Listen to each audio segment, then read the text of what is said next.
seguindo aqui a nossa programação, nós temos aqui o nosso primeiro painel, né, o painel das operadoras satelitais e seu papel na próxima geração de redes móveis, né? Bom, eu sou moderador dessa sessão, meu nome é Luciano Leonel Mendes, sou professor aqui do Inatel, sou coordenador geral aí do X-Mobile, brilhantemente apresentado pelo EN, e a gente vai falar aqui um pouquinho mais sobre essa questão, né, de como que os satélites e as redes móveis podem se integrar. A gente vai ter um painel, né, então vai ser uma discussão mais aberta, eu vou ser o moderador dessa sessão, né? Vou contar também aqui com o Fábio Alencar, né, vocês já conheceram ele, presidente do Sindicate, e também com o Bruno Soares, da Amazon Léo, né? Então, se vocês puderem já vir para cá, Bruno.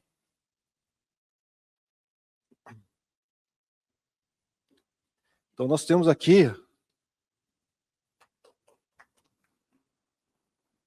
Tudo bom, Bruno? Fábio. Nós temos aqui já ó,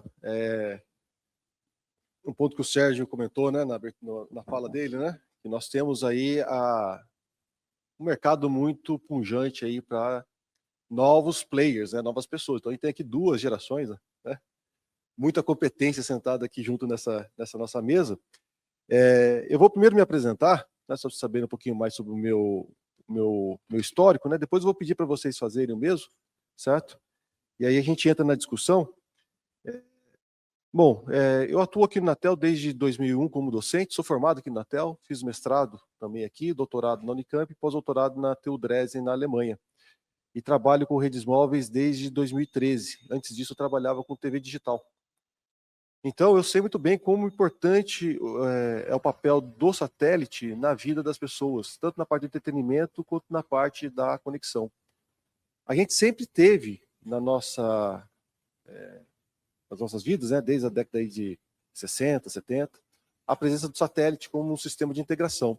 Aí eu vou fazer um sistema aqui meio de professor, vou usar o quadro branco, né? Só para a gente uniformizar alguns pontos em relação às siglas que a gente estava vendo, né, discutindo mais cedo. A gente viu aí GEL, LEO, MEL, né? E esses termos pode ser que não estejam tão claros aí para todos, né? Então, se a gente pensar aqui na Terra, né? Se a gente colocar alguma coisa no espaço, esse objeto aqui, ele vai ter que girar para que ele não caia de novo na Terra, né? Muita gente acha que quando você está no espaço não tem gravidade, né? Bom, tem gravidade. A gente só não percebe a ação dela, porque a gente fica numa queda constante em torno do objeto que tem essa massa grande, ou seja, a Terra. Então, se eu estiver numa distância de 36 mil quilômetros aqui, mais ou menos, né? 35.800, alguma coisa.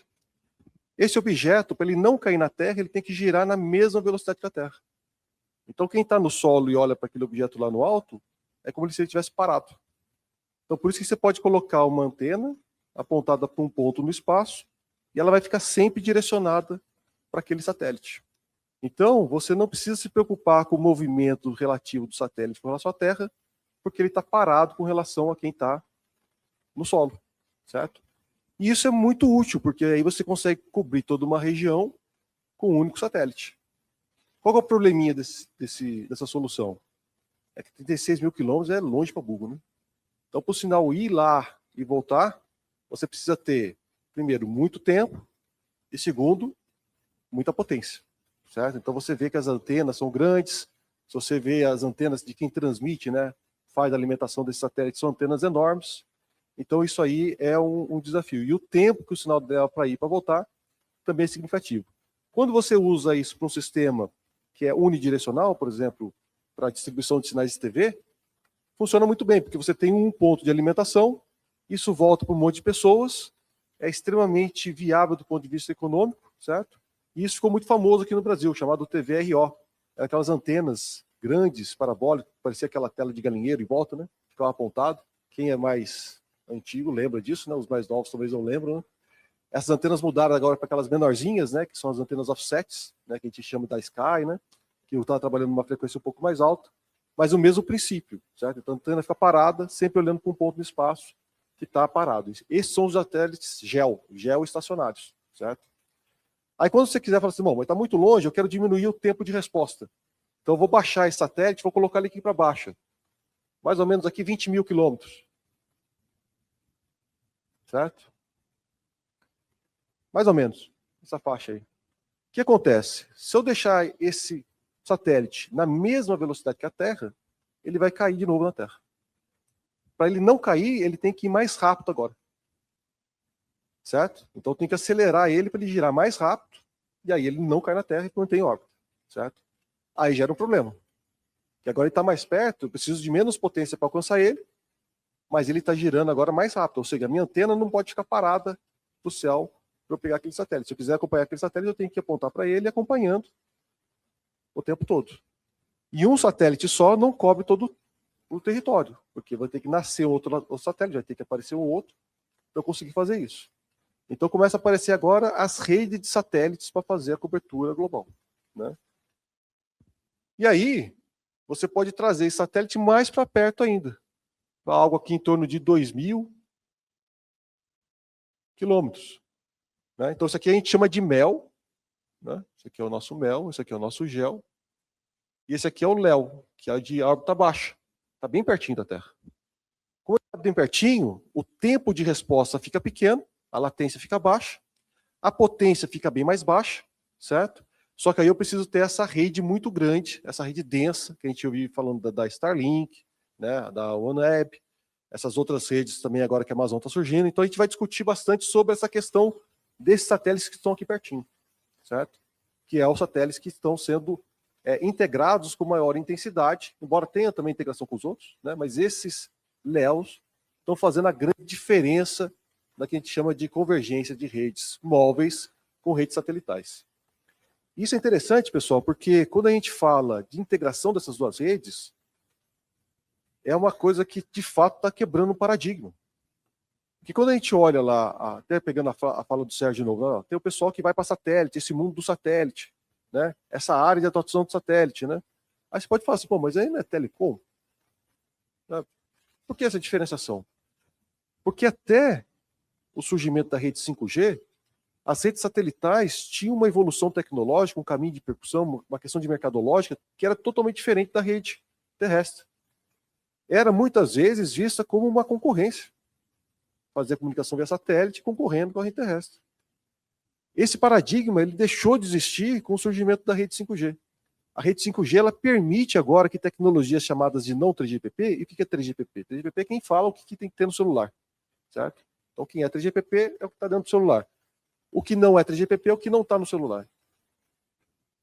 A rede 5G permitiu que tecnologias não 3GPP pudessem conectar ao núcleo da rede 5G. Ou seja, a rede 5G pode ver um terminal satelital como sendo parte integrante da rede. E pode encaminhar informações diretamente para esse terminal satelital de uma forma totalmente transparente para o usuário. Quando eles permitiram fazer isso, ficou evidente que agora a rede satelital e a rede terrestre não são mais concorrentes, mas são o quê? Complementares. Quando a gente quer falar de uma conectividade ambígua, em qualquer lugar, quer estar no meio do Saara e quero ter conectividade, ou quero estar no meio aqui da estrada indo para Pouso Alegre e quero estar conectado, a gente está falando do uso dessa rede mista. Que até o nome mista fica estranho, porque na verdade é indiferente para o usuário. É uma única rede. Então é isso que ele está buscando. Né? Eu acho que esse painel que a gente vai ter aqui hoje é justamente para a gente entender quais são os desafios que nós temos para a gente fazer isso acontecer. Já está acontecendo. Certo? Já está acontecendo. A gente já está vendo aí celulares saindo com possibilidade de conexão via satélite para mandar mensagem, SMS. É um SMS comum, como se estivesse mandando para a sua estação radiobase local. Né? Agora, quando a gente passa para esse modelo aqui, e o Henry muito bem sinalizou que a gente está querendo colocar a estação radiobase no espaço, né? De que forma que a gente pode fazer isso? Né? Tem algumas possibilidades. Vamos imaginar que você esteja aqui no solo terrestre, certo? A gente está com o nosso telefonezinho aqui embaixo, certo? E aqui está a cidade. Né? Aqui está a cidade, tá? Onde estão a maior parte das pessoas. Mas eu quero fazer esse telefone estar conectado. Como que eu posso fazer isso usando o satélite? Bom, eu posso fazer o seguinte, eu posso pegar aqui a minha estação radiobase, certo? A minha ERB. Posso mandar um sinal dele aqui para um satélite, numa frequência F1. Esse satélite retorna aqui para uma frequência F2. E aqui, então, eu uso um repetidor terrestre. E esse repetidor ilumina o meu telefone. Certo? A gente está integrando a rede satelital na rede terrestre, sem sombra de dúvida. Certo? A gente está usando isso aí como um backhaul para fazer essa conexão. É a forma mais interessante? Talvez não. Por quê? Porque eu vou ter que ter uma infraestrutura terrestre para viabilizar isso. Certo? Qual que é a segunda forma que nós podemos fazer? Nós podemos manter a herb aqui embaixo e retirar esse repetidor. E aí você transmite na frequência F1, retorna na frequência F1, direto para o celular. Certo? Então ele ainda está sendo um repetidor.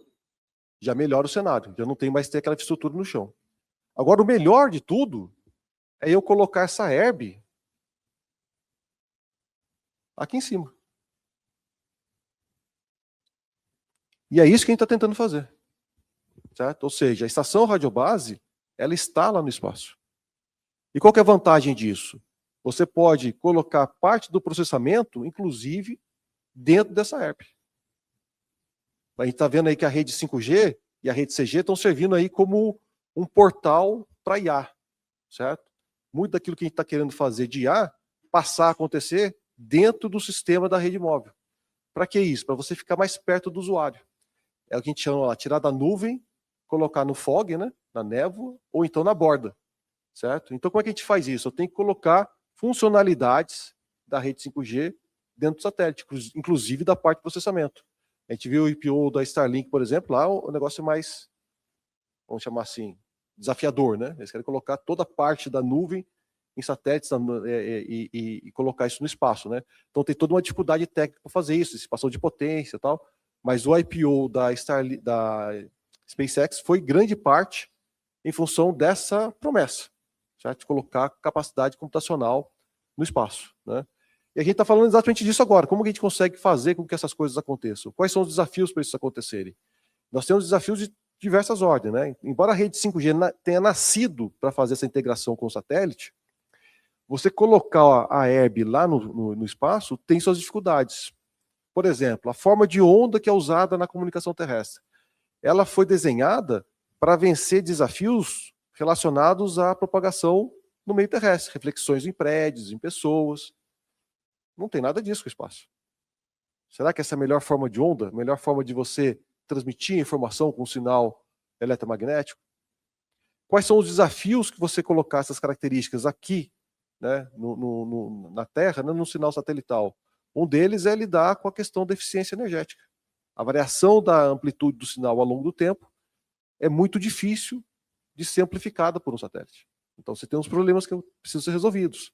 Outro ponto, quando a gente está falando de comunicação terrestre, eu estou saindo do ponto A para o ponto B andando a 60 km por hora, 120 km por hora. Quando você está falando com um satélite desse que está passando rápido, a velocidade dele é muito maior. Então eu introduzo o chamado efeito Doppler, que a rede 5G não nasceu para lidar com velocidades tão grandes. Isso tem que ser compensado. Como que a gente compensa isso hoje? Usando sistemas satelitais novamente, mas para posicionamento, para referências de sinais, que é, por exemplo, o GPS. Mas agora a gente está vendo aí um sistema geopolítico bastante perturbado, né? Todo mundo está vendo aí a situação, né? Tem guerra no Irã, guerra na Ucrânia, tem GLONASS, tem GPS, tem Baidu, tem sistemas de todo lado. Cada país agora contribuindo para um sistema global, que é o que a gente quer, um único a rede móvel para todo mundo, mas tem essas questões. Vai usar o GPS, mas peraí, o cara lá está brigando comigo. Vai usar o GLONASS? Não, mas peraí, a Europa está meio assim com o Oriente. Então a gente tem um problema agora que é o seguinte: como que a gente faz com que as nações confiem no mesmo sistema? Será que a rede 6G não teria que ter isso já embutido? Soluções integradas da própria rede que não dependam de tecnologias proprietárias de um país ou de outro para garantir esse sincronismo e a compensação desse efeito Doppler? Essas são as perguntas que estão sendo lançadas hoje, né? E eu acho que esse painel aqui, né, agora eu vou parar de falar e passar a palavra para quem entende do assunto, que a gente possa efetivamente resolver esses problemas. Essa discussão aqui, então, acho que é valiosa nesse sentido. Outro ponto que o Henry comentou com bastante lucidez é essa questão. Vamos desligar, então, toda a rede terrestre, usar só satelital? Né? Não, está claro que é uma combinação. Né? Como distribuir o sinal de uma rede satelital que hoje está chegando lá na roça lá do pai do Henry, Mas como ele faz aquele sinal sair lá da casa, da roça, para ir lá para o pé de café? Será que o sensorzinho no pé do café vai conseguir falar direto com o satélite? Ou ele vai precisar, talvez, de uma rede complementar terrestre, de alta eficiência energética, para permitir que pequenas coisas que não podem ter baterias muito grandes, nem grande complexidade computacional, estejam também conectadas? Certo? Como é que eu conecto meu pé de café na internet? Certo? Então, essas são as perguntas que a gente tem que responder para a gente entender que esse sistema NTN, uma rede terrestre, é a solução. É uma solução combinada, onde a gente vai ter a atuação de vários atores diferentes com o objetivo único: conectar pessoas e coisas em todos os lugares. Ok? Então, com essa introdução feita, eu vou passar aqui a palavra para o Fábio primeiro, né, Fábio? Para você poder agora dar a sua contribuição. Aí, Fábio, eu vou pedir para você falar um pouquinho mais do seu histórico, como é que você chegou aqui, para motivar esse pessoal a seguir essa carreira também. Tá ótimo, não. Não, né? Não é não, né? Bom, eu já tô me sentindo dinossauro aqui. Não, eu sou engenheiro eletrônico por formação, né? Formei no IME, lá no Rio de Janeiro, e desde lá eu fui para a Embratel e fui trabalhar. Dei muita sorte que eu cheguei na época exatamente, estava começando a digitalização, então eles contrataram um engenheiro fresquinho do forno, e me falaram: você só vai estudar modulação para satélite. Primeiro, aliás, eu comecei no terrestre, para dizer a verdade, mas depois fui logo para o satélite e fui estudar modulação, FEC, método de acesso, né? Enquanto o pessoal que mais antigo, né, que ganhava dinheiro mesmo, que era os alto nível, era todo mundo com FM, um transponder para um canal de vídeo analógico. Lembrar que naquela época não existia, obviamente, internet, nem pensar, mas nem celular. O celular ainda estava começando, engateando analógico, nada digital. Então, eu tive assim, essa sorte de poder aprender. A Embratel é uma excelente escola, né? Eu fui para o exterior, fui estudar, fui trabalhar na empresa, quer dizer, fui lá fazer teste na empresa do Sérgio, lá na Hughes. Então, aprendi com os caras que estavam desenvolvendo na época. Dali, eu virei realmente um engenheiro de sistemas.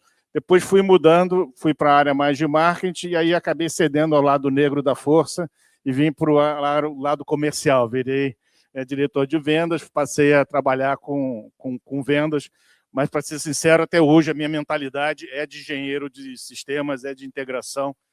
E também, desde o começo da Embratel, até porque eu trabalhei um tempinho no terrestre, que na época era Rempac, Transdata, né?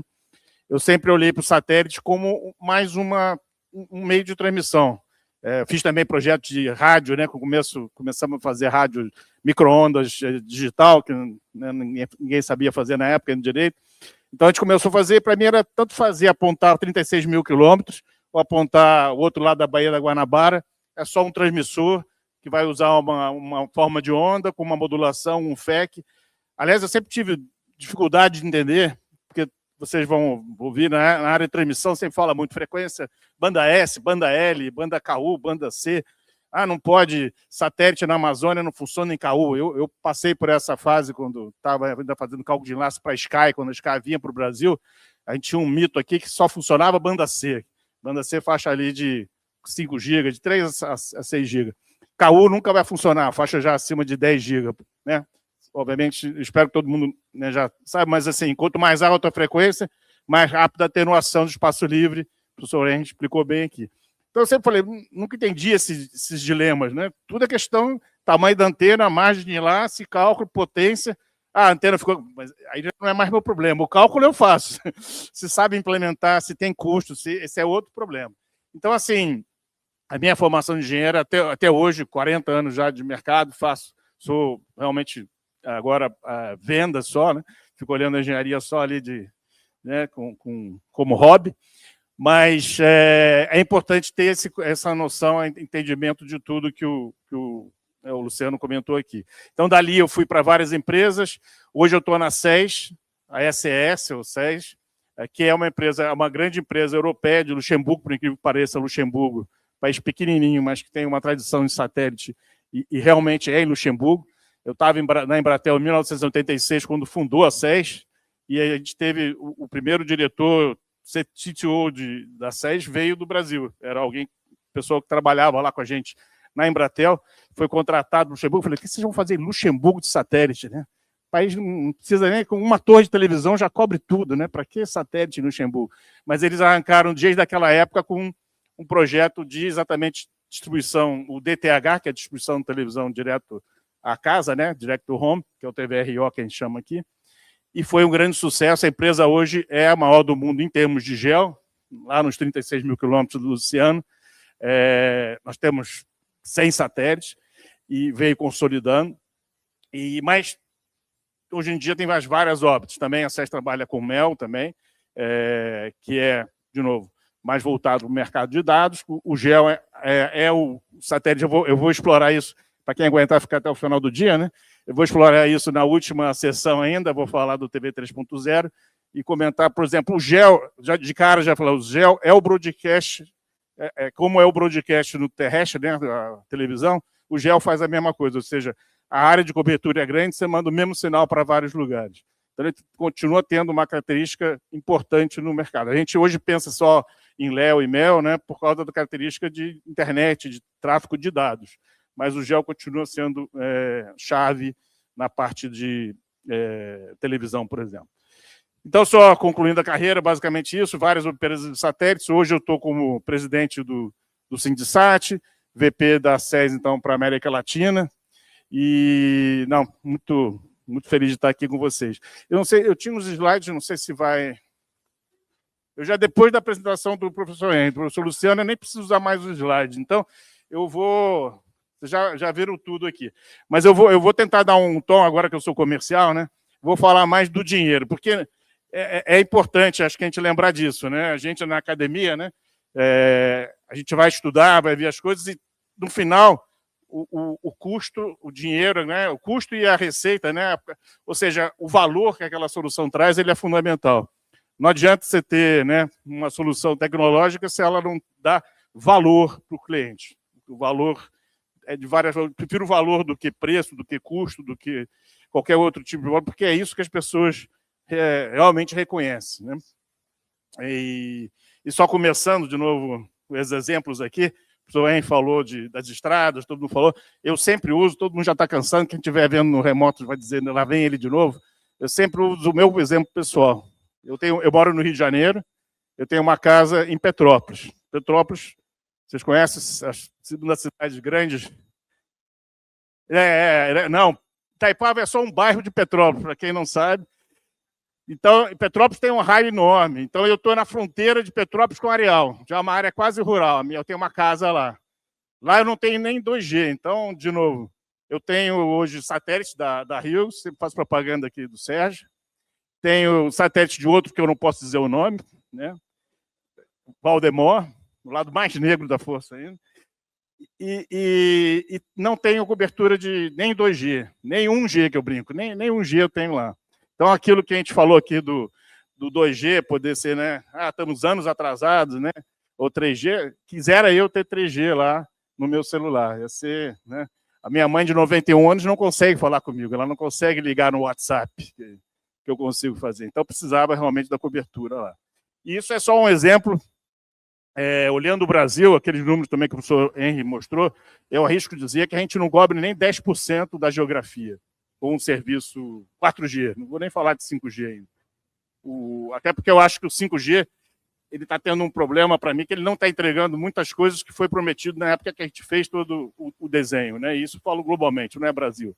A gente acabou, outro dia eu vi no painel até o superintendente Caram falando, a gente está empilhando mais frequência no mesmo site ao invés de criar mais sites. O que é isso? Você está dando mais banda, mais serviço, mas para as mesmas pessoas. E o 5G usa uma frequência mais alta, então ele deveria requerer mais sites ainda, porque a atenuação é maior. Então, o 4G, você botar as frequências do 5G, você não deu mais cobertura, você deu mais serviço. E o 5G já tinha a promessa que o CG está aqui do Bicos, já estava lá. Então, os estudos de casos que a gente fez para o 5G, e eu falo, a gente fez porque eu trabalhei muito nisso, até junto com a Anatel pelo lado do satélite, eles não estão sendo entregues, honestamente. Então, assim, honestamente eu digo, com o potencial que a gente esperava ter lá atrás de retorno, ainda tem retorno? Tem. Mas as operadoras de celular hoje têm um desafio, eles estão gastando muito dinheiro, né, investindo muito na rede, é um investimento monstruoso, E o ARPO, a receita, não cresceu muito para eles. Então, como é que você paga um investimento, né, se você não tem um retorno daquele investimento? Não adianta eu melhorar, fazer investimento aqui no Inatel, aumentar mais, e a receita continuar a mesma. Eu só gastei dinheiro para manter a receita, mas eu preciso, de alguma forma, pagar aquele investimento novo. Então, assim, é um desafio, principalmente num país como o Brasil. De novo, uma coisa é a tecnologia, outra coisa é o retorno do investimento. Eu não posso botar um site em qualquer lugar lá para me atender. Cheguei quase a ter a torre lá na minha casa e atender umas 100 casas em volta. Mas o terreno não permitia, a torre tinha que ser de 50 metros, então inviabilizou a solução. E essa é a realidade. Eu preciso de uma tecnologia, né, talvez botando satélite lá em casa, uma tecnologia que fosse mais barata para viabilizar a torre de 5G ali, mas não viabilizou. Então a gente tem que ser realista. A nossa cobertura geográfica ainda é muito baixa e vai continuar baixa por muito tempo. Então, para países como o Brasil, a Anatel, por exemplo, faz um esforço grande para incentivar os investimentos aqui. A solução do NTN é fundamental para poder integrar as redes e permitir que as operadoras de 5G e 6G no futuro usem esses satélites para atender as áreas onde ela não vai chegar tão cedo, por dificuldade de investimento mesmo. Tá? Então, aqui, eu estava desenhando, como eu falei, já fui, né, estou sendo repetitivo aqui, né, desenhando mesmo a integração. Vamos ficar no 5G, né, onde a gente já está, né, integrado, o satélite já está bem integrado, e olhando um pouco as frequências. A gente falou um pouco ali das frequências L, S, C, KU e KA. Tá? O professor também já comentou. E, novamente, quanto mais... eu falei da ordem, né, que vai aumentando a faixa. E isso é um ponto importante, porque, como foi comentado dos casos que a gente tem, vocês vão ver que alguns dos sistemas a gente está trabalhando com 10 MHz, por exemplo, ou 15 MHz. Só para lembrar, o 5G hoje das grandes operadoras é 100 MHz. E a regional, 80 MHz. E já está no limite para as aplicações que necessitam de mais banda. Então, prestar serviços com mais banda larga, é um desafio muito grande. A gente vai conseguir fazer o 2G, o 3G no satélite? Possivelmente sim. Mas o desafio é muito grande para avançar daí para faixas maiores. Tá? De novo, o fato de poder usar o mesmo chipset, padronizar, isso tem um ganho fantástico. Né? Isso só, por si só, já é um ganho grande. E o professor Rein, de novo, comentou, isso dá acesso às operadoras de satélite, a terminais, né? 200 milhões vamos arredondar aqui, 200 milhões de... quase, acho que tem mais celular hoje do que população já no Brasil, né? Tem mais, então, 200 milhões de terminais que você vai poder acessar. O problema que eu vejo ainda com esse... Vamos ainda acabar aqui. Com esse mercado, é porque, de novo, hoje esse mercado está todo na mão das operadoras. E lembrando, o satélite não vai, pelo menos por enquanto, poder prestar serviço in-house, por exemplo. Você tem que estar fora de casa para usar o celular via satélite. Então, é claro que ele não compete no sentido de roubar clientes, você ter uma rede só com satélite. Que, aliás, eu gostei da sua apresentação, Henry, mas em vários fóruns eu já fui que eu tive que discutir esse ponto, né? Uma discussão séria se uma Starlink não vai substituir uma Claro, uma Vivo, uma TIM. Ela só vai ter chance de competir com esses caras se, ao contrário, se ela de satélite virar terrestre também. Isso pode acontecer, né? Nada impede, ainda mais ele agora que tem dinheiro, né? Dinheiro de pinga para ele abrir uma operadora de 5G, né? Mas do operador satélite virar um operador terrestre também. Mas não existe, do ponto de vista de rede, não tem como você competir com uma rede só satélite. Ah, que bonito, satélite. Não, você precisa da rede terrestre para N razões. Eu gosto muito daquele slide também que ele mostrou da eficiência, né? A cobertura, não tem como comparar o satélite, o cara aqui de satélite, que desenhou o sistema a vida inteira, você não vai conseguir fazer reuso de frequência como você faz no terrestre. No terrestre, você bota uma fibra, bota uma nova radiobase, você pode reusar milhares de vezes aquela frequência na mesma geografia. Aqui, por mais que vá abaixando, se vocês notarem, olharem lá, você vai ver que todos os léus procuram baixar cada vez mais a órbita, né? 500 km, 600 km. O Luciano foi mais otimista, botou mais um pouco para cima, mas estão baixando por quê? Para baixar, não só para diminuir a potência, facilitar o cálculo de enlace entre o satélite e a Terra, mas também para a cobertura ser menor. O BIM, lembrar, o satélite é como se fosse uma lanterna, né? Você está apontando a lanterna. No GEO, eu aponto a lanterna lá, eu vejo o Brasil inteiro, na mesma lanterna. Quando você vai baixando, a lanterna vai vendo um pedacinho menor. Então, eles estavam aqui, de novo, a cobertura era muito grande, ele não conseguia reusar a frequência. Ele está baixando, tentando chegar aqui com a lanterninha quase na cara das pessoas lá embaixo. Isso é o que está sendo feito. Isso tem vários problemas pelo lado do satélite. Potência, sem entrar em sustentabilidade e outros aspectos de operação. Mas o fato é que, de novo, a rede satélite é sempre complementar à rede terrestre. O operador pode ter as duas coisas, um operador terrestre pode comprar amanhã uma rede satélite, vice-versa, mas você não consegue substituir uma pela outra. E aí, falando um pouquinho aqui, de novo, na linha que o professor já tinha comentado, mas eu quis botar um slide aqui mais tangibilizando, né? Isso eu acho também muito interessante, porque não só satélites, de novo, desde o começo lá os links eram calculados, tudo era feito, cada fabricante tinha o seu protocolo, o seu padrão de transmissão, como depois as órbitas também, cada órbita era uma órbita que, né, trabalhava standalone, separado. Isso hoje a gente está vendo cada vez mais integração entre o GEO, o MEL, o LEO e até os RAPs, também uma das novas possibilidades tecnológicas. Mas principalmente o GEO e o MEL, por exemplo, eles podem trabalhar muito com os LEOs como um backhaul de satélite. Coisa meio surpreendente, mas você imaginar o LEO, como ele está muito baixo na Terra, ele não enxerga, por exemplo, você tem que ter vários gateways naquela região para poder enxergar os satélites que estão ali baixinho. Se você não tiver no Atlântico, que é um oceano, o Pacífico, por exemplo, você vai ter que botar gateway nas ilhas para poder enxergar, porque os bins estão muito próximos da Terra. Se você faz um backhaul para o MEL, por exemplo, a SES tem um MEL de 8.000 quilômetros, você precisa de 6 para cobrir a Terra toda. Então, um satélite MEL está vendo 1/6 da Terra. Todos os LEOs ali embaixo dele poderiam transmitir para ele transmitir para outro MEL e baixar já onde ele quer baixar. Então, isso acelera, né, facilita a rede, tira congestionamento de rede. O LEO, mesmo com toda a capacidade de tudo, quem acompanha vai ver que no Brasil já tiveram congestionamento. Nós estamos falando de 700 mil, 1 milhão de assinantes, que cá entre nós não é nada se você olhar o business plan dessas empresas. É muito menos do que eles esperavam ter hoje no Brasil. Então, assim, para ter todo o tráfego que a gente vai ter, esses satélites precisam desafogar esse tráfego o mais rápido possível. E aí a integração das redes é algo bem interessante. E, de novo, para quem aguentar até o último capítulo da sessão, eu vou falar mais de satélite GEO no meu painel. Aqui só reforçando alguns dos casos que eu acho que também o professor já tinha comentado, mas não podia deixar de mencionar o trilhardário. E isso é um fator que afeta todo o mercado, né, porque ele se tornou uma empresa capaz de investir muito dinheiro, e tudo na vida é isso, é tempo e dinheiro que você investe, né?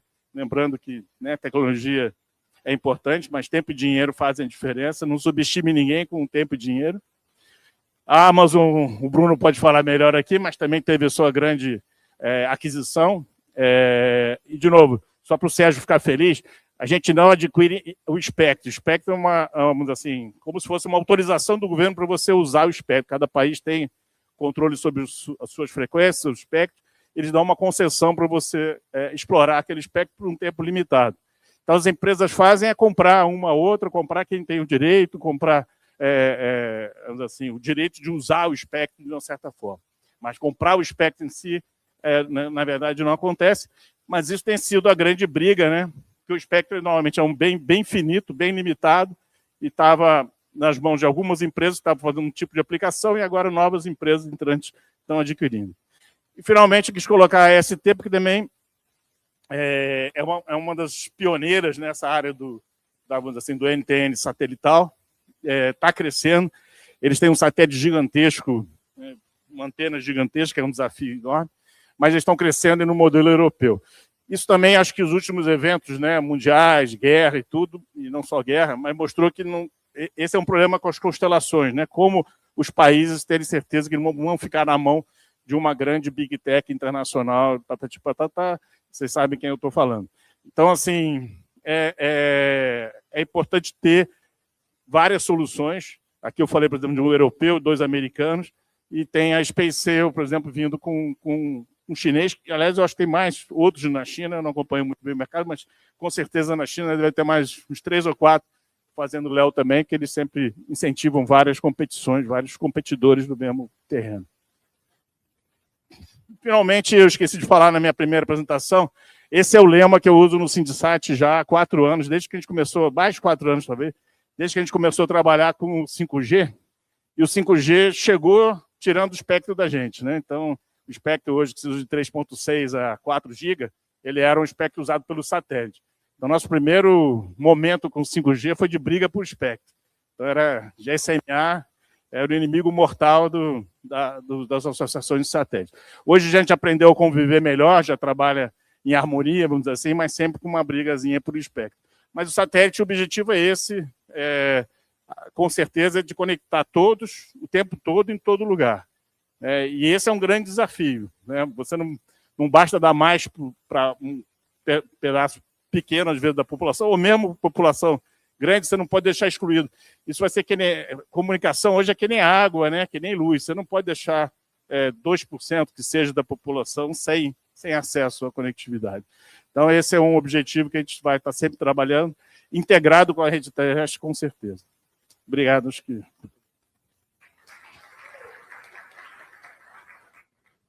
obrigado, Fábio. Vou passar a palavra então agora para o Bruno.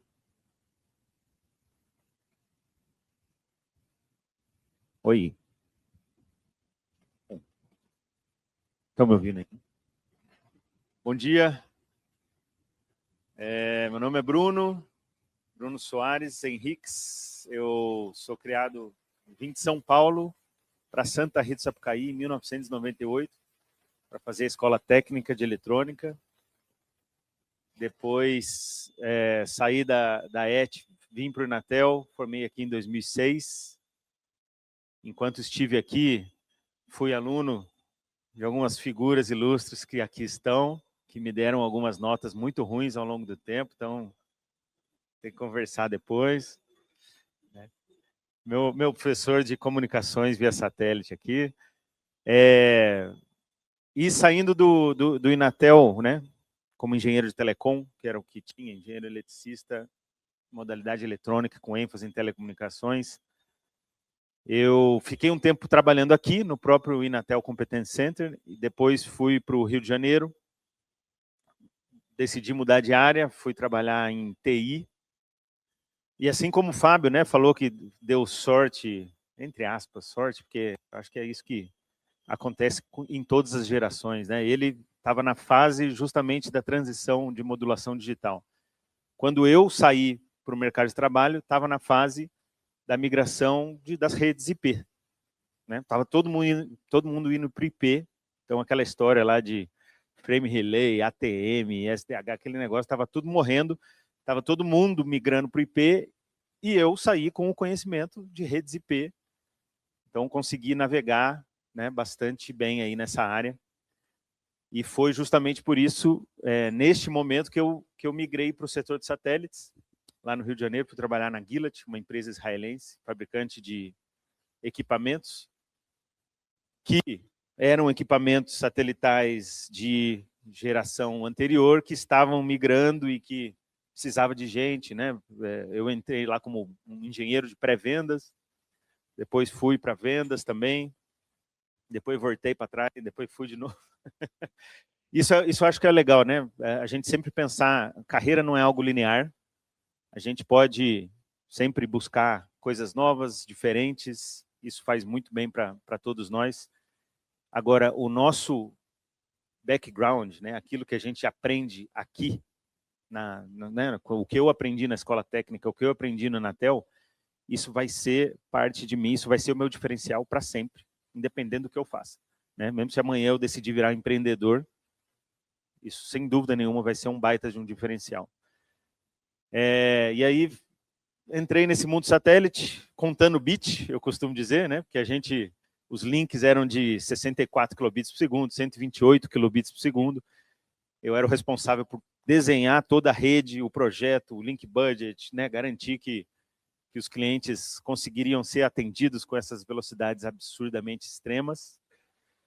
Então eu tinha que ir tirando tudo quanto é bit possível, né? Não, ó, tira esse protocolo, não, vamos limpar aqui para a gente dar o máximo de experiência boa ali para o usuário, né? Na época era conectando caixas eletrônicos, conectando agências bancárias, conectando agências dos Correios, né? Eram os grandes projetos de satélite à época.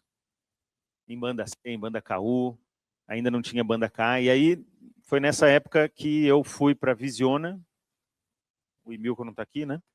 A Visiona é uma empresa do Grupo Embraer, Defesa e Segurança, que é uma integradora de satélites. Dali, ela também é uma subsidiária, né? Ela é controlada pela Embraer, só que a Telebrás tem parte dela. Então foi dali que eu fui para a Telebrás, fui morar em Brasília e fui responsável pelo projeto do satélite nacional, o SGDC, Satélite Geoestacionário de Defesa e Comunicações. Fizemos o plano de negócio, implementamos a rede, né? O satélite subiu em 2017, está lá até hoje, prestando serviços, né? Conectando o Brasil inteiro, esse Brasil gigante. Foi lá que eu conheci muitas das cidades que provavelmente vocês nunca ouviram falar. Né? Pacaraima, alguém já ouviu falar de Pacaraima, hein? É a cidade da fronteira com a Venezuela. Né? Foi, inclusive, o ponto que a gente conectou a primeira escola. E depois fui para a Viasat, aí sim já né, o próprio SGDC já era em banda KA, então teve essa migração tecnológica ao longo do tempo. No mundo de satélite, a gente sempre falou, né, eu ia falar a gente sempre fala, mas não, a gente sempre falou que quanto mais prova, quanto mais histórico, quanto mais track record, melhor. Significa que uma coisa já voou 200 vezes para o espaço, é essa que eu vou usar. Né? A tradição era muito importante. Eu tinha um amigo lá no Centro de Operações Espaciais, o COP, né, em Brasília, que ele falava assim, falei, e aí, tá muita correria lá? Falei, não, tá muito chato. No espaço, boring is good. Cara, se tiver muito chato, tá tudo certo. É assim que a gente quer. Nada aconteça, que não tenha nada para fazer, porque quando né, num centro de operações espaciais, quando você tem problema, significa que né, você tem probabilidade de colisão, você tem que fazer manobras, você tem que gastar combustível. Isso significa menos vida útil para o satélite. Então, atividade é problema. Mas voltando aqui, eu estava lá na Telebrás, banda KA, fui para a Viasat, uma operadora norte-americana de internet via satélite, banda larga, geoestacionária, e lançamos lá o serviço residencial da Viasat aqui no Brasil, que já não está mais entre nós, mas que né, fez sucesso enquanto dava, até chegar a Starlink e acabar com tudo. Mas basicamente da Viasat eu vim para a Amazon, tá? Eu estou lá há 4 anos nesse projeto que era o Kuiper e que agora virou Amazon Leo de Low Earth Orbit. Então eu sou responsável por toda a América Latina para a gente definir a nossa estratégia de negócio, como que a gente vai entrar, como que a gente vai oferecer o serviço para os clientes em todos os países da América Latina. Então hoje é isso que eu estou fazendo. E eu acho que e lembrando, né? Amazon Leo é uma constelação de satélites de baixa órbita para banda larga. Então, acho que esse era o primeiro ponto que eu queria trazer. Alguns outros já trouxeram, né? Mas todo mundo já viu aquele vídeo lá falando que o Elon Musk vai acabar com todas as operadoras do mundo. Gente, a gente precisa entender as limitações, né? Nós não podemos lutar contra a física. Acho que é um dos assuntos que a gente vai falar aqui ao longo desse painel. A gente pode discutir engenharia, né? O engenho humano e aplicar a ciência e a tecnologia, a matemática para resolver problemas, principalmente para resolver problemas que as pessoas estejam dispostas a pagar pela solução, né? Porém, as leis da física elas não mudam tanto como as nossas tecnologias e os nossos teoremas científicos, né? Então a constelação da Amazon, Léo, é de banda larga. Isso significa, cada um tem a sua definição de banda larga, então eu estou aqui trazendo o que significa, né? Centenas de megabits por segundo de conexão, de velocidade, tá? De throughput. Recentemente, vocês viram aqui no slide, a gente entrou num processo para adquirir a Globalstar, que é uma empresa também de satélites de baixa órbita, porém banda estreita, narrowband, né? Isso significa serviços de voz, de SMS, até de MMS também, de 1, 2, 3 megabits por segundo. Você vai conseguir, né? Hoje eles já estão operando, eles já prestam serviço para a Apple. Mas a gente vai também entrar neste mercado, né? E eu acho que essa é a minha primeira mensagem. Não existe, como nunca existiu, uma solução que resolve todos os problemas, né? Não existe lá, o NTN chegou, pronto, agora a internet ubíqua para todos os lugares. Não é assim que funciona. Né? De qual constelação nós podemos aqui falar de algumas delas e qual problema que você quer resolver? Eu quero resolver o problema da universalização, eu quero ter cobertura para todo mundo, pode ser só voz. Beleza, existem constelações que estão ali resolvendo esse problema. Né? Não, eu quero dar banda larga para o handset, para os nossos smartphones. Eu quero chegar lá a 50 megabits por segundo, que é uma das coisas que a NTN propõe. Né? Aí eu já não estou vendo ninguém fazendo isso. Talvez a ST. Né? Mas o que isso significa? Você não vai poder usar esse mesmo dispositivo. Aliás, deixa eu fazer um teste com vocês aqui. Né? Não. A gente faz isso na pergunta. Na fase de perguntas a gente faz. Então, são várias soluções, são várias opções, né? Várias possibilidades de você atacar. Se você quer atacar o quê?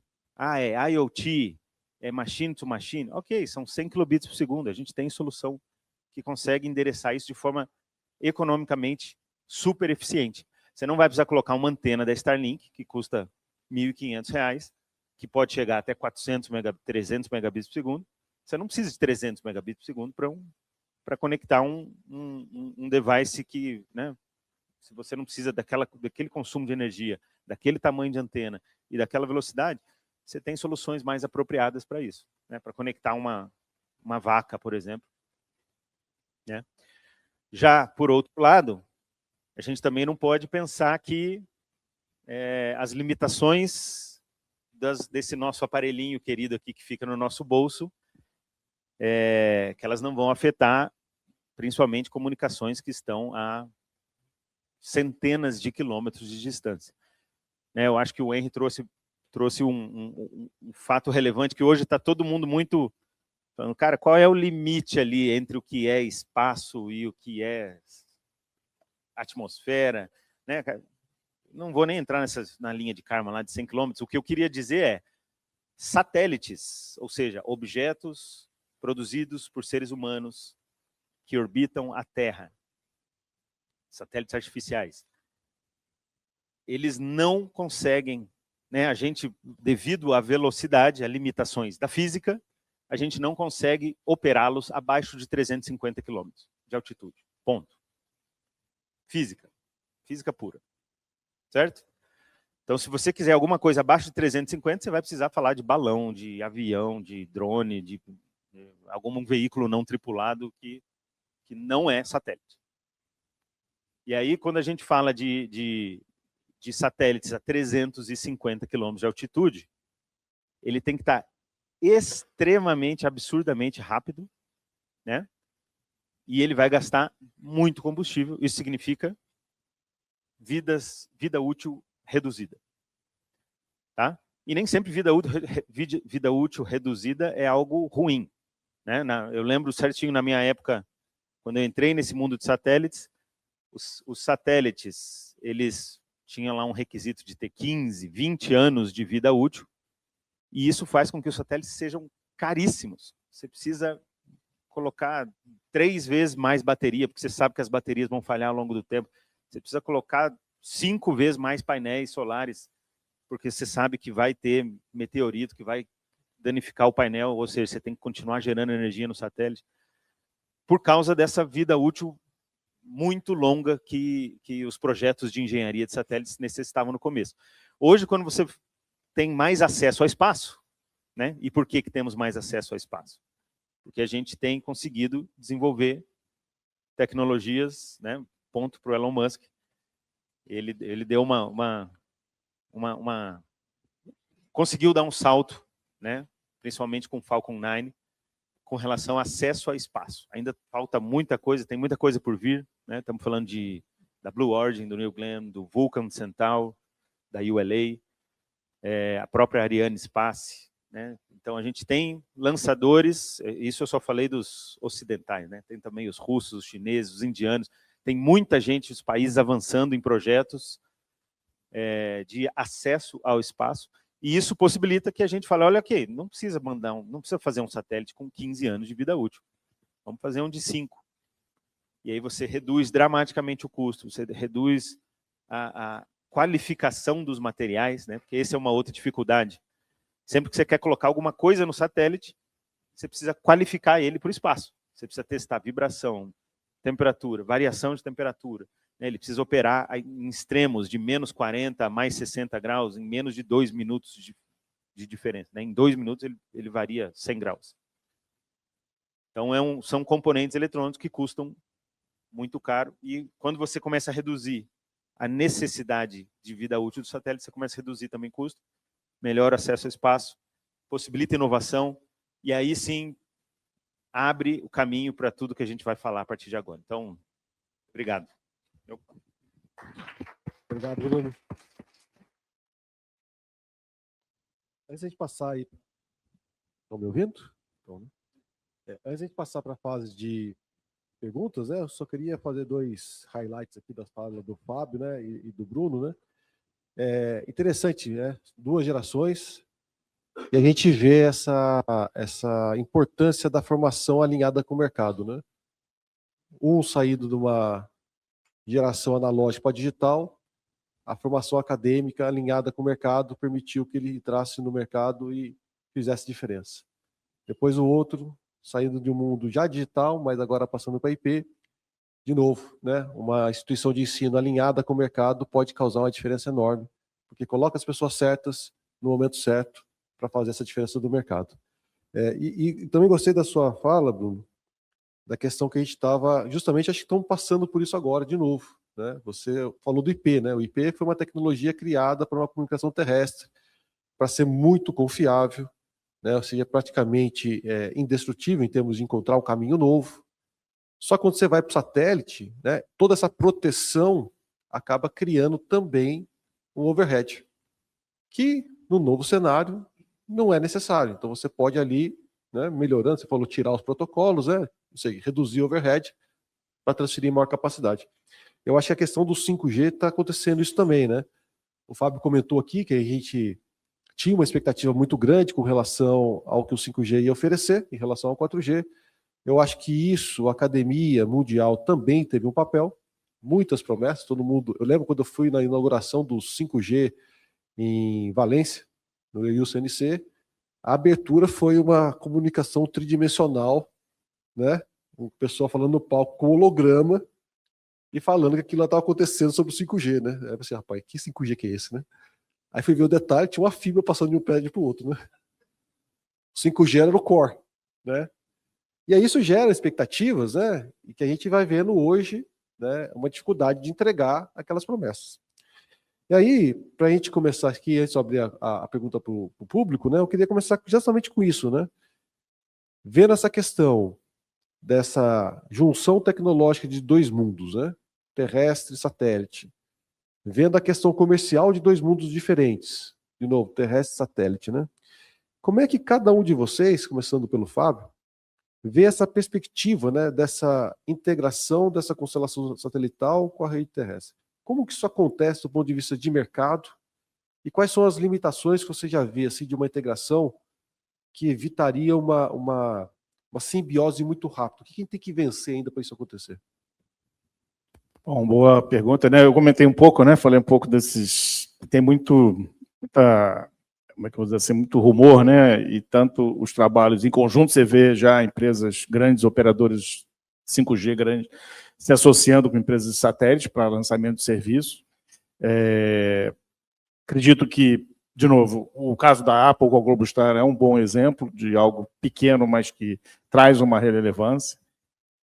Aliás, é bom lembrar, não sei para quem, todo mundo deve lembrar, mas só para relembrar, né? O próprio Elon Musk, quando começou o Starlink, eu me lembro lá no Satellite, não sei se o Bruno estava lá num ano, que ele foi entrevistado. O Satellite é um evento em Washington, que todo ano tem organizado pela Via Satellite, que é uma revista, e reúne todo mundo do satélite lá em março.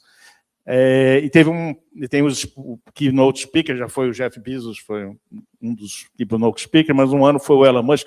O Elon Musk, não sei se vocês já viram, assim, ele é realmente aquilo, né? Ele, na época, então, ele era mais ainda autista ainda. Ele ficava assim, o cara pergunta, ele... tá. Aí perguntaram, né, Elon Musk, qual é o seu objetivo com o Léo e tal? Qual é o serviço que você vai prestar? Eu falei, better than nothing, né? Aquele better than nothing, né? Melhor do que nada. Virou o SLA deles, né? Qual é o SLA da Starlink? Melhor do que nada. E pode parecer estranho, mas ele tem razão, né? Ele tinha razão naquele tempo. A primeira coisa que ele queria era dar alguma coisa. Às vezes a gente fica naquela, né, projetando coisa maravilhosa e não consegue nem entregar o mínimo para entrar em operação. Mas voltando, eu acho que a gente tem muito better than nothing ainda para ser feito em conjunto. Como eu falei, as operadoras de 5G em geral no mundo todo perceberam que elas vão ter uma dificuldade muito grande de cobrir a geografia com mais torres, com mais sites. Isso, e não estou nem falando só do Brasil, Estados Unidos, qualquer país grande, né, onde tem... Aqui nós estamos cercados por montanha, né, então imagina aqui a mesma dificuldade. E aí você tem na solução do satélite um acesso rápido. De novo, na minha sessão aqui com o Thiago e o Marcelo lá no final do dia, eu vou falar exatamente essa diferença de pingar versus andar em ondas, né? Então você pinga rapidamente e consegue pescar onde está o mercado. Aí vem o desafio, porque eu acho assim, não tem dinheiro para todo mundo nesse negócio. Esse é minha preocupação. Eu, quando olho esse mercado, o que você vai acrescentar, e aí eu vou brincar um pouco com o professor Henrique, ele falou, acho que não me engano, que uma pesquisa diz que 78% das pessoas estão dispostas a pagar mais para ter cobertura satélite. Eu diria, como um amigo meu também falava, 78% mentiu na pesquisa. Porque ninguém está disposto a pagar mais nada para nada. Esse é o ponto. A gente, como usuário, tem que lembrar disso. Nós somos assim. Ninguém paga mais para 5G. Alguém aqui paga mais para ter um serviço 5G e não 4G? Alguém paga? Não, nenhum operador sequer tem um plano que você realmente pague mais para o 5G, né? Eu, quando recebo oferta lá em casa agora dos meus operadores, é para aumentar a banda e diminuir a conta. Eu só vejo para diminuir a conta. Aumentar a banda não faz diferença nenhuma mais para mim. Então, assim, o que é a minha preocupação, porque esses sistemas todos que a gente está falando aqui são várias constelações, e tirando aquele que a gente não pode pronunciar, todo mundo tem que dar retorno para o investidor, e é um investimento alto, muito alto. Se você vai pegar ali 1 centavo da conta, é muito pouco dinheiro, e mesmo os números que a gente viu, que eu concordo, que IoT, isso é fundamental, né? A gente não está mais falando de gente, está falando de máquina, de processador, né? Ele vai gerar um volume enorme, mas aí vem o problema do ovo e da galinha, porque eu, quando lanço o satélite, a constelação, com 5 anos de vida útil, agora que o Bruno falou, eu tenho que recuperar o dinheiro. Eu não posso ter uma geração de satélite lançado por 5 anos, esperando o mercado crescer e me dar 1 centavo por vaca, né, conectada. Não vai fechar a conta. Então, assim, eu ainda acho que estamos numa fase que cada um do lado está achando que o outro é a mina de ouro, né, que vai resolver o seu problema, mas ninguém ainda olhou a conta no final do dia e assinou o cheque. Então, eu acho que a gente ainda vai ver muitos projetos aí que vão ter que ser repensados pelo tamanho da conta e como pagar essa conta no final do dia. Bruno? Eu acho que relacionado a isso, o desafio está na mesma coisa que você acabou de falar aí da sua experiência no 5G lá no evento, é a overpromise, né? A gente prometer demais, né? Você citou essa pesquisa, eu tive a curiosidade de entrar e ver qual foi a pergunta que eles fizeram. Né? A pesquisa perguntou assim: você estaria disposto a pagar, no caso era 5% a mais, teve várias perguntas, não, uma delas era essa, 5% a mais na sua conta de celular para ter cobertura outdoor em qualquer lugar? Provavelmente todos aqui dessa audiência sabem o que significa cobertura outdoor. Eu duvido que a maioria da população saiba. Né? Por quê? Porque a hora que você explica para ele, ó, deixa eu te explicar, não vai funcionar dentro do seu carro. Não vai funcionar no seu bolso. Nem quando você estiver dentro da sua casa. Nem quando você estiver numa floresta muito densa. Tá? Mas em todas as outras situações vai funcionar. Enquanto, qual é o percentual do tempo que você vai estar em outras situações que não seja dentro do elevador, dentro da sua casa, dentro do seu carro ou com o celular no seu bolso? É 0,00001% da sua vida, provavelmente. Agora, eu pergunto de novo, você gostaria de pagar 5% a mais todo mês para ter cobertura onde você estará em 0,0001% da sua vida? O que você responde? Claro que não. Se eu estiver planejando ir para lá, eu vou lá, contrato, pago, vou e depois cancelo. Certo? Então, eu acho que o jeito que essas pesquisas fazem, elas realmente levam a gente a conclusões equivocadas. O mercado definitivamente não é do tamanho que a maioria das pessoas pensam que ele é. Isso aí até me faz pensar no caso pessoal, né? Eu cometo o crime de andar de moto, né? Vou lá para os Andes de moto. Aí eu contrato o Spot, justamente para ter comunicação satelital em situação de risco. Cobro lá uma fortuna, né? E aí você paga isso aí, né? Então a gente percebe essa questão, né? Está bem clara, né? Essa questão da integração complementar, talvez eu pagasse os 5% a mais, né? Porque é uma situação bastante específica, né? E quando você olha nessa questão de especificidades, né? Quais são os tipos de serviços específicos de NTN que vocês veem que estão restritos a essa arquitetura da rede? Quem que seria assim a entrega de serviço que assim, ó, a gente precisa ter o NTN para viabilizar isso de uma forma perene para esse tipo de aplicação? É a pergunta capciosa. Eu posso começar porque para mim é muito claro, né, que padronização tem um objetivo muito claro.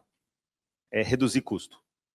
Né? A hora que a gente fala a indústria de smartphone, cara, eles produzem 1,2 bilhões de smartphone por ano, todo ano, e crescendo ao longo do tempo. Né?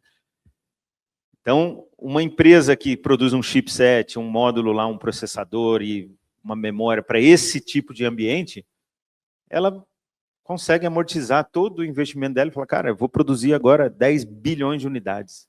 Tá tranquilo.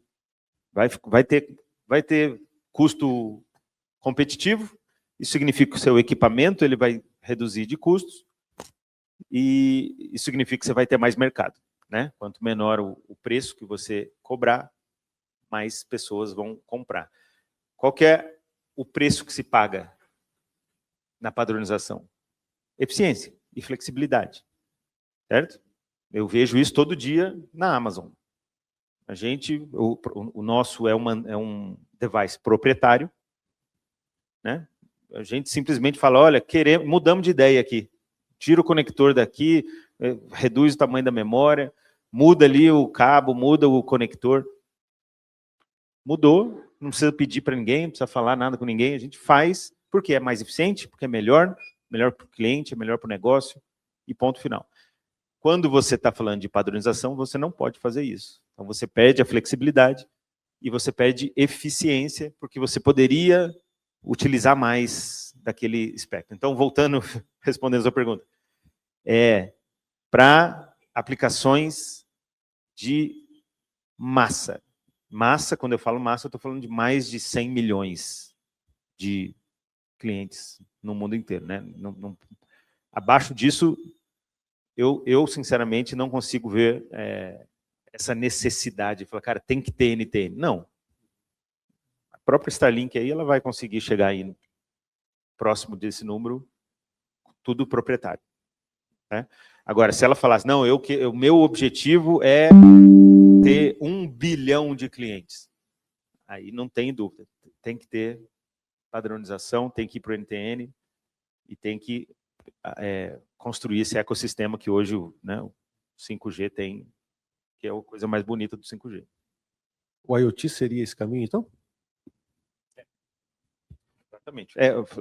Eu não respondi especificamente. Estamos falando de banda estreita, ou seja, IoT, M2M, qualquer coisa que seja kilobits por segundo, baixa frequência, baixo consumo de energia. Esse é o nosso próximo 1 bilhão de devices aí. Não, perfeito, também de acordo, mas assim, eu entendi da tua pergunta também, Luciano, você queria assim, tipo, killer application, né? Eu não gosto muito de killer application, acho que realmente, assim, é o que você falou, as aplicações ainda vão, a gente nem sabe o que vai usar. Eu me lembro quando começou a internet, você vê, a gente é velho, né? Eu, em 93, voltei para o Brasil, quis lançar um servidor de internet lá na firma onde eu estava, né? E o pessoal falou, não, isso aí é impossível, nunca o Bradesco vai botar a sua aplicação de banco. Qual é o caso? Eu falei, não sei, mas isso aqui vai conectar tudo, todo mundo vai ter. Não, isso é coisa de universidade, de país rico. Então, assim, eu acho que é claro que a gente tem que ter os cases, né? Mas isso é muito para a gente vender para o, como eu vou dizer, para trazer os investidores, trazer as pessoas para o negócio. Na realidade, eu estou com o Bruno. Eu acho que, para mim, o meu sonho de consumo sempre foi essa transparência. Acho que o professor também falou, não existe rede mista, existe uma rede só, o usuário tem que olhar, tem que acessar, e por isso que eu acho que o device principal é o celular, é onde a gente, na verdade, se conecta o tempo todo. Lembra, a gente já tentou no Brasil várias vezes iniciativas de computador barato, né, computador popular. Nada dessas soluções funciona algo que todo mundo adota, né? De novo, smartphone, começou com a Apple, né? A coisa mais high level, mais topo de elite, né? E quando começou, ainda eu falei para um chefe meu na época, eu falei, smartphone no futuro todo mundo vai ter. Ele falou, você é maluco, isso aqui custa caro pra caramba, o plano custa caro. Eu falei, não, mas tá tudo ali, aquilo ali é um computador. Mas o que você faz? Não faz nada. Eu falei, não, hoje, né? A gente hoje não tem noção das aplicações que vão estar. No momento que você dá essa ferramenta, as aplicações vão estar aí. Né? A gente vai falar de TV 3.0, né, Thiago? É outro ambiente. Hoje a gente só enxerga os custos, a gente não enxerga ainda o benefício. E o benefício vai ser, de novo, inserir televisão, broadcast, no mesmo ambiente do broadband. Quer dizer, no nosso jeito de fazer... A Covid trouxe isso, né? A gente mudou completamente, até como compra comida, né? Meu filho só sabe comprar lá no celular, né? O que vai comer hoje? Pá. E na universidade, vocês devem ter passado por isso aqui, né? Na academia, a gente mudou o jeito de dar aula. Antes, ensino à distância era um tabu, né? Era uma dificuldade de fazer, as pessoas tinham resistência. Eu ainda sou do presencial, prefiro 100%, não sei aqui o professor Nazaré, mas eu gosto muito do presencial, mas que a gente usa hoje as ferramentas de conectividade, né, de uma forma muito diferente do que era antes da Covid, é claro, né? É claro, mudou tudo, mas o que mudou? Mudou nós, como usuários, mudou a disponibilidade de ferramentas no mercado, né, que antes não eram tão desenvolvidas. Então, é o velho efeito Tostines, né? Não sei se fazer propaganda. Vende mais porque é fresquinho porque vende mais. A gente tem que buscar o efeito Tostines. Assim foi a internet, assim foi o celular, assim vai ser, né? Então, agora é IoT. Se a gente for falar assim, do ponto de vista mais técnico, é a máquina que tem que conectar para a gente fazer tudo aqui, né? O meu carro aqui, se ligar no estacionamento, vai me dar um alarme aqui. Então, essas coisas, o Luiz estava contando exemplo lá de Caxambu, né? Com câmera, e todo mundo detectar quem assaltou. Agora mesmo lá no Rio também, não precisa nem falar Rio de Janeiro, né? Essa semana teve um caos lá em casa, porque a câmera viu um cara tentando pular, coisa. Então, assim, quantas ferramentas a gente tem? Eu falei, gente, antes o cara ia pular, a gente só não via, né? Não tinha câmera, não recebia alarme no meu celular. Mas, de novo, eu acho que o importante é isso, eu uso massivo das soluções, e daí que eu volto a insistir. Eu acho que essa ubiquidade ela é muito importante. Ela não pode ser só um discurso nosso mesmo, como setor, como defensores, né, do avanço da tecnologia. Ela tem que ser algo que as pessoas sintam na realidade, né, no seu dia a dia. A gente não pode estar na horta lá e não ter como usar uma solução IoT. Né? Perfeito. Professor Nazaré, tem tempo para o público fazer pergunta? Tempo? Tá certo.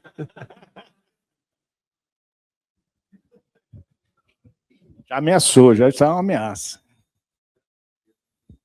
Oi, Luciano, obrigado. Uma pergunta para o Fábio e também para o Bruno. É que o Fábio mencionou aí durante a palestra dele, falou sobre SLA, né? Eu não sei se ficou claro para a plateia o que é SLA.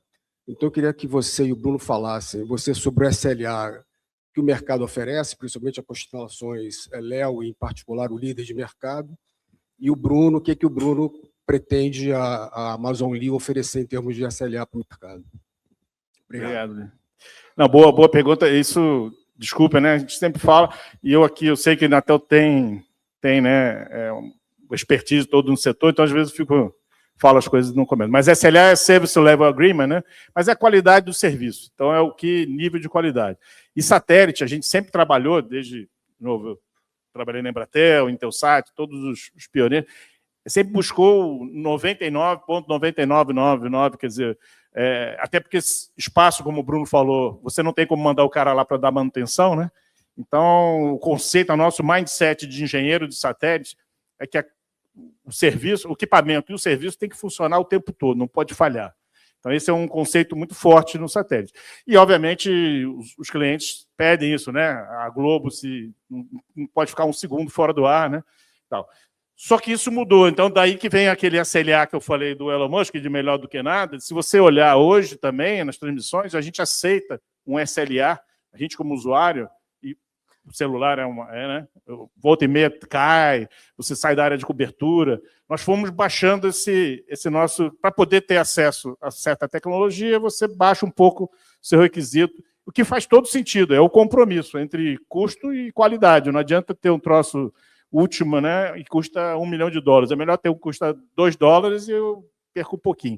Então, isso recentemente, de novo, o Elon Musk, os Léos têm um fator. Uma das coisas que se tem dificuldade no Léo, por N motivos, é manter certos SLAs que a gente tinha no GEL. Mas será que a gente precisava dele? Então, ao longo do tempo, foi muito questionado, e hoje a gente está revendo esse conceito. Eu, particularmente, sou totalmente favorável, volto a dizer, né?